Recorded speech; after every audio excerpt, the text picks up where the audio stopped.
కాకపోతే రాగా నవ్వుతారు, అది సీరియస్గా ఎక్స్ప్రెషన్ ఇచ్చి ఏంట్రా అందనుకో నవ్వుతారు. సో అక్కడ అంటే అదర్ లాంగ్వేజ్లో విలన్గా చేస్తే యాక్సెప్ట్ చేస్తారా అని నాకు అనిపించింది. ఇప్పుడు మన జైలర్లో ఆయన చాలా చిన్న ఆర్టిస్ట్, మలయాళీ, ఆయన పేరు ఏదో ఉంది, ఏం పేరు, వినాయక్, వినాయకన్. ఆయన మామూలుగా చూస్తే మామూలుగా వెళ్తారు, బాబు పక్కెళ్ళమ్మా అంటాం. స్క్రీనే చూసి అయ్యి బాబాయ్ ఇతను ఏంటి ఇంత బాగా చేశాడు, రజనీకాంత్ గారు పక్కన ఇతను ఇలా చేశాడా, అంత మెప్పించాడు. సో అట్టాగా చేయాలని నా ఉద్దేశం. మరి ఆయన హైట్ కాదు, అంత బాడీ ఏం కాదు, సో సేమ్ సైజు, అలా చేయాలని నా కోరిక. సార్ అంటే కొన్ని క్యారెక్టర్స్ మనం ప్లే చేసినప్పుడు అవి హిట్ అవ్వచ్చు, ఫ్లాప్ అవ్వచ్చు. సో ఒక్కోసారి కొంచెం మనం అనుకున్నాయి తారుమారు అవుతూ ఉంటే అలాంటప్పుడు కొన్ని కామెంట్స్, నెగిటివ్ అండ్ ట్రోల్స్ మనం ఫేస్ చేయాల్సి వస్తుంది కదా. సో అలాంటి టైంలో మీరు ఎలా ఓవర్కమ్ చేస్తారు సార్? అంటే నాకు ఇచ్చిన క్యారెక్టర్కి నేను ఎంతవరకు న్యాయం చేయాలో అంతవరకు చేస్తా. వాస్తవంగా చెప్పాలంటే ఉత్సవం సినిమా నా క్యారెక్టర్ చెప్పారు చెప్ప, కథ చెప్పలేదు. సో ఈ కథలో నేను ఒక పార్ట్, ఓకే. సో నాతో పాటు ఇంకా చాలా పార్ట్లు ఉన్నాయి. ఒక సినిమా హిట్ అయిందంటే దాంట్లో నేను ఉన్నాను అనుకోవాలి తప్ప నా వల్లే ఇది హిట్ అయింది అనుకోవటం చాలా తప్పది. ఎందుకంటే ఒక ఇంజన్ తయారు చేయాలంటే దాని వెనకాల ఎంతోమంది కష్టం ఉంది. ఇది నా వల్లే జరిగింది, నేనే కనిపెట్టా, నేనే స్టార్ట్ చేశా అని ఎప్పుడు చెప్పుకోకూడదు. ఫస్ట్ పొజిషను నేను అదే చెప్తా. నిర్మాత భగవంతుడు అయితే డైరెక్టర్ ఆ గుడి పూజారి. ఈ మధ్యలో ఆర్టిస్టులు ఉన్నారే వాళ్ళందరూ భక్తులు. ప్రసాదం ఏం పెడితే అది తినేసి వెళ్ళిపోవాలి, ఇది కావాలి అని అనకూడదు. సో అట్టాగా నాకు ఈ క్యారెక్టర్ ఇచ్చారు, నేను న్యాయం చేశాను. నాతో పాటు ఇంకా గొప్ప గొప్ప వాళ్ళు కూడా ఉన్నారు. ఇందాక చెప్పా మా సెట్కి ఇంతమంది ఆర్టిస్టులు ఉన్నారు అనగానే కోటా శ్రీనివాసరావు గారు ఫోన్ చేసి అరే నీ కారు పంపించవా, ఒకసారి షూటింగ్కి వస్తాను అన్నాడు. ఆయన షూటింగ్ జరుగుతుంటే ఒకప్పుడు మేము వెళ్ళేవాళ్ళం, ఎందుకంటే అంత పెద్ద విల్లన్ ఆయన.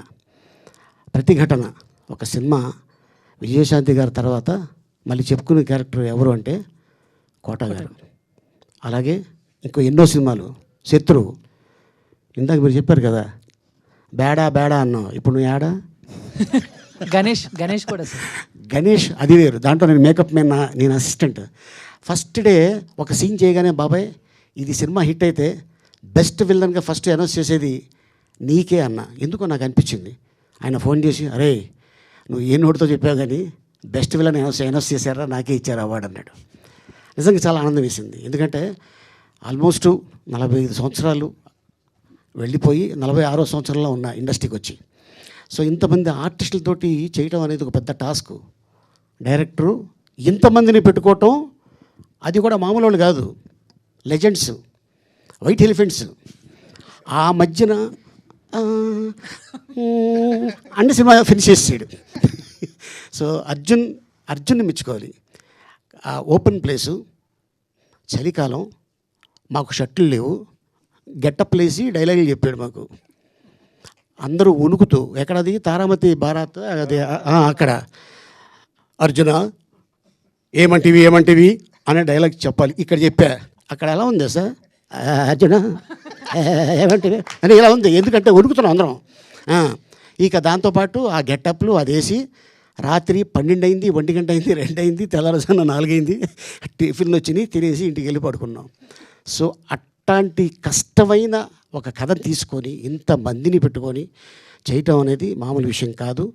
తనకి ఇంతకాలం ఆగినందుకు మైత్రి వాళ్ళు, ఎస్ ఇంతమంది ఆర్టిస్టులు ఉన్నారు, ఈ సినిమా బాగుంది కాబట్టి దీన్ని మనం రిలీజ్ చేయాలి అని చెప్పి ముందుకు వచ్చారు. సో థ్యాంక్స్ టు నవీన్ ఎర్నేన్ గారు అండ్ రవి గారికి. అండ్ ఇట్లాంటి డైరెక్టర్స్ వచ్చి ఇంత మంచి కథ తీసుకున్నందుకు డెఫినెట్గా మీరందరూ సహకరించాలని మనస్ఫూర్తిగా కోరుకుంటున్నాను. Thank you sir.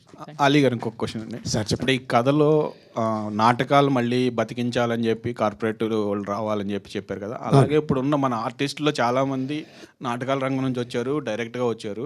ఇప్పుడున్న ఆర్టిస్టులు కొంతమంది ఒక్కొక్కరు నెలకు ఒక్క రోజన్నా వెళ్ళి నాటకాలతో కలిపి చేస్తే రివైవ్ అవుతాయి అనే ఆలోచన ఎన్నో ఉన్నా. అంటే థియేటర్లు బతికించాలి. ఇప్పుడు డిజిటల్ వచ్చిన తర్వాత థియేటర్లు చచ్చిపోయి ఉన్నారు, మళ్ళీ ఇప్పుడు థియేటర్ల కోసం అందరూ చేస్తున్నారు కదా, అలాగే నాటక రంగాన్ని కూడా బతికించ. ఇప్పుడున్న ఆర్టిస్టులు ఒక్కొక్కరు ఒక్కొక్క డేట్ ఇస్తే వాళ్ళు లోకల్గా ఉన్న వాళ్ళందరికీ కొంచెం ఇది అవుతుంది కదా. ఇది ఆల్రెడీ ప్రపోజల్ అయినా పెడతారు. ఇది ఆల్రెడీ మహారాష్ట్రలో పురాణా చావల్ అని ఒక ఉంది నాటకం. అది ప్రతిరోజు మండే టు ఫ్రైడే, ఒక్కొక్క ఆర్టిస్ట్ వెళ్ళాలి. అయ్యా మండే టు ఫ్రైడే. నానా పటేకర్ వీళ్ళందరూ కూడా నానా పటేకర్ గారు, తర్వాత షియాజీ షిండే గారు, పరేష్ రావల్ గారు, ఇలాగ చాలామంది అప్పుడప్పుడు వెళ్ళి చేసుకుని వస్తూ ఉంటారు. మనకు కూడా అప్పట్లో పద్మనాభం గారు కూడా వచ్చేవారు, అలాగే నాగభూషణం గారు, రక్త కన్నీరు వారు చేసేవారు. సినిమాల్లో చేసి బిజీగా ఉన్న రోజుల్లో ఏమీ ఆశించి కాదు, ఎందుకంటే వచ్చింది అక్కడి నుంచి కాబట్టి అది ఆ లోపల ఉంటుంది, ఆ ప్రేమ ఉంటుంది. సో అలాగా డెఫినెట్గా మెయిన్గా ఏంటంటే కళాకారుల్ని బతికించాలని ముందు వరుసలో ముందు వ్యక్తిని నేను. సో ఎందుకంటే వాళ్ళు కూడా మాకు ఈ ఇండస్ట్రీలో రావాలి, ఎదగాలి అని ఎప్పుడూ ఉంటుంది. బట్ ఇప్పుడిప్పుడే వీళ్ళు ఉన్నారు, ఇంకా వీళ్ళతో మనం ఎందుకు చేయించకూడదని చాలామంది డైరెక్టర్లు ముందుకు వస్తున్నారు. సో వాళ్ళతో పాటు అదే లైన్లో ఉన్నాడు మా అర్జున్ సాయి కూడా. డెఫినెట్గా మీరు చెప్పినట్టు డెఫినెట్గా వెళ్తాం. Thank you. దిలీప్ గారు, రాజేంద్ర ప్రసాద్ గారు, బ్రహ్మానందం గారు, మీరు ఇలా ఉన్నారు కానీ ప్రమోషన్స్కి ఎవరు రాలేదేంటి సార్? అంటే చిన్న సినిమా అని రాలేదా, లేకపోతే అలాగే ఏంటి మరి బిజీగా ఉన్నారు వాళ్ళందరూ? అందరూ మేబీ బిజీగా ఉన్నారు. నాకు అర్జున్ ఫోన్ చేయగానే ఎవరెవరికి చెప్పావు అర్జున్ నువ్వు, సరే నీ తరఫున నువ్వు చెప్పావు, ప్రొడక్షన్ సైడ్ కూడా నువ్వు ఒకసారి ఫోన్ చేయించు, తప్పకుండా వస్తారు. ఎందుకంటే పెద్ద సినిమా చిన్న సినిమా అని ఆర్టిస్ట్కి నాకైతే ఆ ఫీలింగ్ లేదండి. ఎందుకంటే మేబీ షూటింగ్లో అవుట్డోర్లో ఉండి రాకపోవడం కారణం అయి ఉంటుంది, అంతే తప్ప దాని గురించి. అంటే సినిమా రిలీజ్ అయ్యి దాదాపు 5-6 రోజులు అవుతుంది అయిపోయింది. కానీ అంటే ఏ ఆర్టిస్ట్ కూడా కనపడలేదు, వీళ్ళే కనిపిస్తున్నారు, మీరే ప్రమోషన్లో ఉంటున్నారు. అలాంటి వాళ్ళు ఉంటే సినిమా చిన్న సినిమా కొద్దిగా ఎంకరేజ్మెంట్ ఉంటుంది కదా. ఎస్. సో డెఫినెట్గా మరి వాళ్ళు నాజర్ గారు ఒక వీడియో పెట్టారు, తర్వాత మిగతా ఆర్టిస్టులు మేబీ షూటింగ్ ఉండడం అర్జున్ అంతేనా బిజీగా ఉంటాం వల్ల అంతే. ఇందాక ఒక మాట అన్నారు, నా వల్లే సినిమా ఆడింది అని గొప్పగా చెప్పుకుంటారు కొంతమంది, నా వల్లే అదే అంటారు. మరి ఈ రోజుల్లో చూస్తుంటే చాలామంది హీరోలు మా వల్లే సినిమా సక్సెస్ అయింది అని రెమ్యునేషన్ పెంచుకుంటుంటారు. మరి అలాంటి వాళ్ళ గురించి మీరు ఏం చెప్తారు సార్? అదే చెప్తున్నాం కదా సార్, ఇప్పుడు ఒక ఇంజన్ తయారు చేయాలంటే చాలామంది ఉంటే కానీ ఆ ఇంజన్ తయారవుతుంది.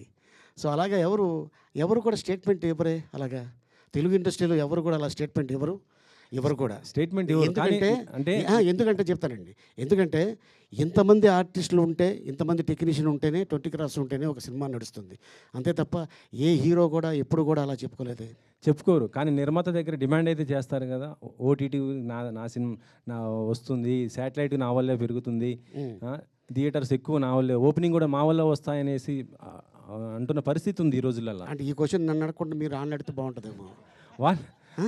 కంపల్సరీ వాళ్ళని కూడా అడుగుతాం, కాకపోతే ఇప్పుడు మీరు చెప్పారు కాబట్టి మీ ద్వారా అయినా వాళ్ళకి కన్వే అవుతుందని డెఫినెట్గా.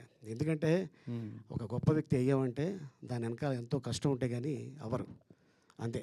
సో నేను చెప్పేది, సో అందులో నేను కూడా ఒక పార్ట్ అనుకోవడం అంతే నాకు తెలిసి. మీకు ఇక మొత్తం అలీ గారి సినిమాకైనా లైఫ్ మొత్తం మళ్ళీ అంటే తర్వాత అయినా మళ్ళీ టర్న్ అయ్యే అవకాశం ఉందా అన్న? మీరు సినిమా చెప్తున్నారు చెప్పండి, రేపు వస్తాను. సినిమాలు తీసేవాళ్ళు సినిమా సార్, మళ్ళీ పొలిటికల్గా ఎవరన్నా అవకాశం వస్తే అంటే ఇప్పుడు మళ్ళీ మీరు నన్ను అడుగుతున్నారా, వెనకాల మిమ్మల్ని అడుగుతున్నాను, గారిని అడుగుతారా? మిమ్మల్ని అడుగుతున్నాను సార్. ఒకవేళ మళ్ళీ మీరు పవన్ కళ్యాణ్ గారి దగ్గర తీస్తే వెళ్తారా? అవకాశం ఉంటే, అంటే మీరు రాజకీయంగా కాకపోయినా సినిమాలో ఆయనతో చేయాలనుకుని అలా చేస్తున్న సందర్భంలో. సార్ ఎందుకు చేయవు సార్, మేము ఉన్నదే దానికోసం. డెఫినెట్గా చేస్తాం, పవన్ గారు డెఫినెట్గా చేస్తాం. మీ రిలేషన్ ఎలా ఉంది సార్ ఇప్పుడు? బాగుందండి, 3 పూలు 6 కాయలు. ఇద్దరితో 3 పూలు, మీరు ఇంకో కాయ కూడా ఇవ్వండి, ఇంకో పూలు కూడా ఇవ్వండి.